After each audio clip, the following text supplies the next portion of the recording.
Hey everybody, it is Thursday and it is time for our Thursday Thought. And this week I want to talk about something that is very frustrating to the consumer and very frustrating to professional real estate agents everywhere. And that is the existence of rental scams. So in a city like DC, there are a lot of websites where you can go to find rental listings. They're names you've heard of, Trulia, Zillow, and a variety of other places like Craigslist, where you can go to find a rental listing. What I want to teach you today is how these scams are happening and what you can do if you suspect you have come across a rental listing that is a scam. So first, what happens is this. A house gets put on the market for sale by a professional real estate agent. I take beautiful photographs. I write up an amazing writing about the house so you know all about it. And that gets put on our MLS. That is the multiple list service. That is where all professional real estate agents put their listings for sale. That listing gets syndicated out to all of these other websites, all across the country, actually, across the globe when it comes to Coldwell Banker.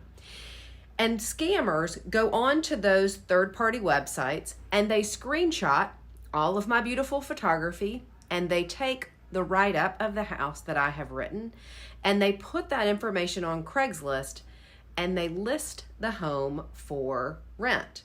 The trick is it is always listed at a price that is insanely low.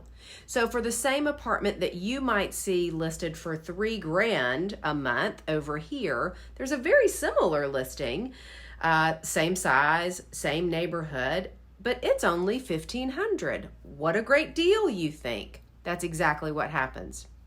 The renter thinks they have stumbled across this diamond, hiding on Craigslist, this beautiful apartment that is listed for sale very inexpensively. So they email the scammer and they ask to see the apartment. They ask to see more information about the home.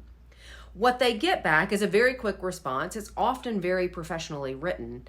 And it is inclusive of an excuse as to why they can't take you in to see the home. Now, there's a variety of excuses that they use. Let me give you a few so that you can see kind of how they operate. One, they'll tell you, oh, we have terrible tenants at the moment. That's why we've got it up for rent again. But it is going to be available September 1st. Or they might tell you, oh, I'm out of the country. I had a family emergency. Somebody is sick and I had to travel and I'm not here, but the apartment is going to be available September 1st.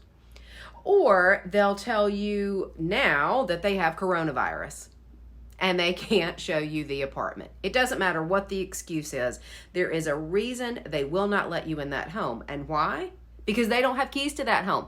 They don't have access to that home because the apartment, the home, the condo is not for rent. What they do is they put the fear in this person that they are never going to find a house and they're going to lose this one that they love and that's at a great price if they don't hurry up and wire in money. They're asking you to wire in a deposit. They may ask you to wire in the first and the last month's rent. I have heard about people being scammed out of 6 months of rent because they need a place to live quickly. They live somewhere else at the moment. They can't travel here to see the apartment in person at the moment, and they don't want to lose it, but they want that apartment to be held in their name, and that's what these scammers promise them. I will hold the apartment in your name if you wire in these funds. There's very little that we can do about these scams. I have called the police. I have filed a police report. I have reported when they do this to my listings to Craigslist. I have marked and flagged the posts as fraud, but there is very little that Craigslist will do, and there is very little that the police can do.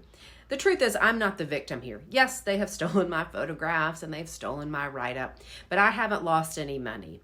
And so there's no real way that the police can go after an individual scammer unless somebody has been a victim. And I don't want to see that happen to anybody else. Here's what I want you to do. If you see a listing that you suspect is a scam, I want you to reverse search that address on the internet and see if you can find that home, that condo, that apartment is listed for sale, or if it was even listed for sale in the last couple of years.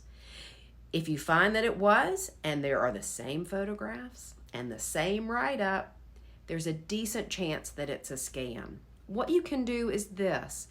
Email the listing agent of the original for sale listing and ask them. I think most of my colleagues in the industry would be glad to send you a quick note that says, no, it is not. If you do not get a response, you may email me.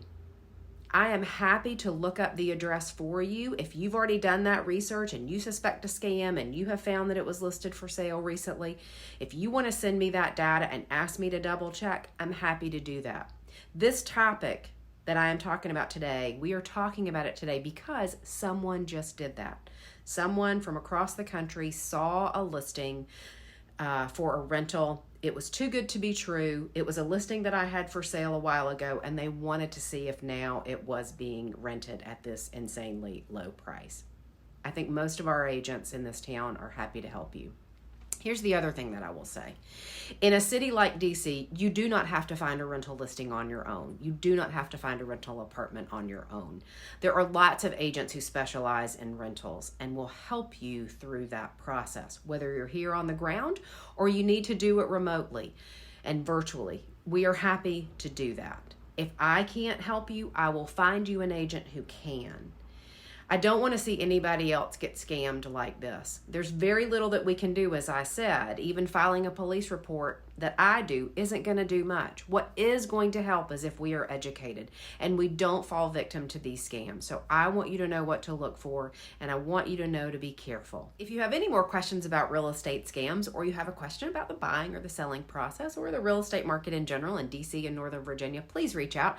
I would love to help. That's our Thursday thought. I hope you have a great weekend, and I will see you next Thursday if I don't see you before.